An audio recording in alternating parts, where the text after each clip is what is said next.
The title of the presentation is Today's Leaders and Tomorrow's Ideas. And it kind of fits in, I think, to a common theme that a lot of people have been talking about today, and that's teenagers who can do things right now to shape the course of tomorrow and to see changes they want to actually happen. So, to kind of break down today's presentation into 3 parts, part 1 is why is it important for students to be involved? Part 2 is we're actually going to start right here. We're going to take a problem, identify it, and attack it. And we're all going to do that collectively in a couple of minutes. And part 3 is we're actually going to get some homework.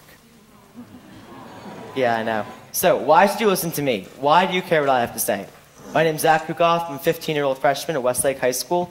I'm the founder of an organization called Autism Ambassadors. We're a peer leadership organization. We take typical students and students with autism, we pair them up, and we teach the students with autism social, emotional, and academic skills. And we do this using a proprietary, patent-pending, it's a lot of P's, curriculum, which is actually developed by typical students who are all high schoolers and middle schoolers even too.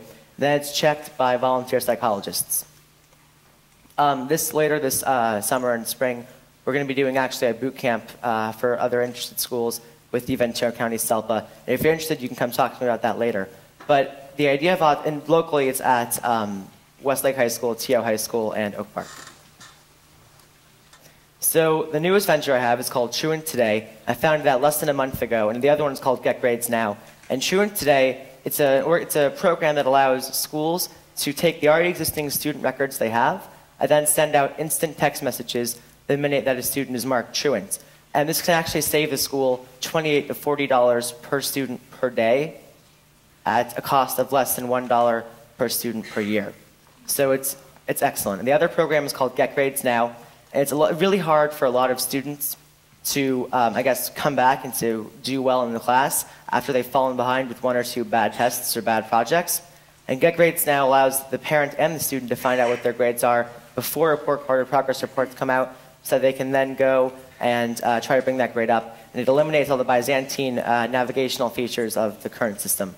So if you're interested in more, again, there's an article in the Ventura County Star just on the 22nd about it. It's being implemented both at Conejo Valley High School here and in a school in Kentucky. So, part 1 is why is it important for students to be involved in leadership? Students are on the front lines for many issues. We see what's going on every day, and we can then help to attack it, and we can help to fix it. And that actually kind of goes into the third point too.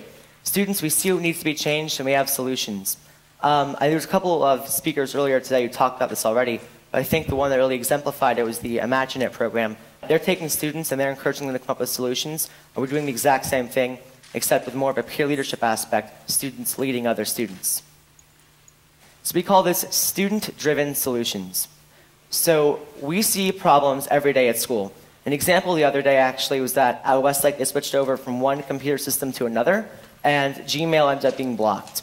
I'm on the staff of the student newspaper at Westlake, which is called the Westlake Arrow, and a lot of our articles are sent in via Gmail, and we have a lot of different drafts bouncing around on Gmail, so when it was blocked, it was extremely hard for us to continue.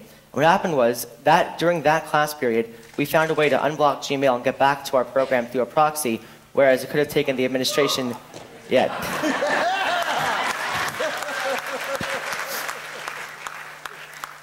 And that's good, and that's kind of an example of how fast we can get things done when we're not limited by, bureaucratic red tape.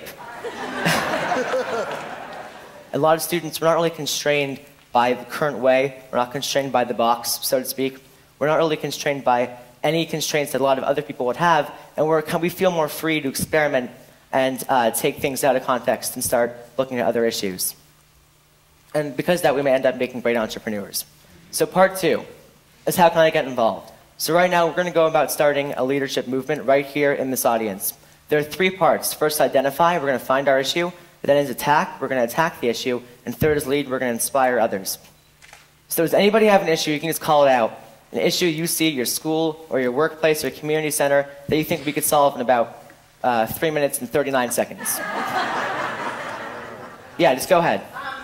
My freshmen don't do homework. That's perfect. Freshmen don't do homework. Okay. Oh, English homework. Okay, and this is actually a quote that I happen to love.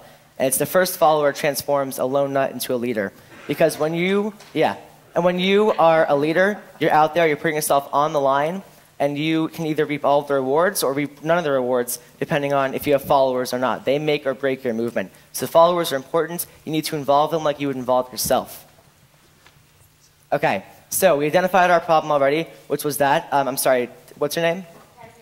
So Ms. Harris said that her students in her English class aren't doing their homework.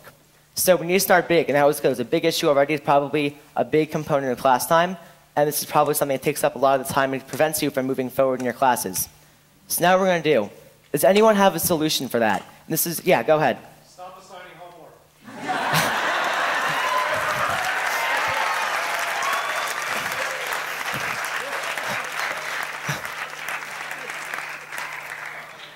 I happen to like that solution.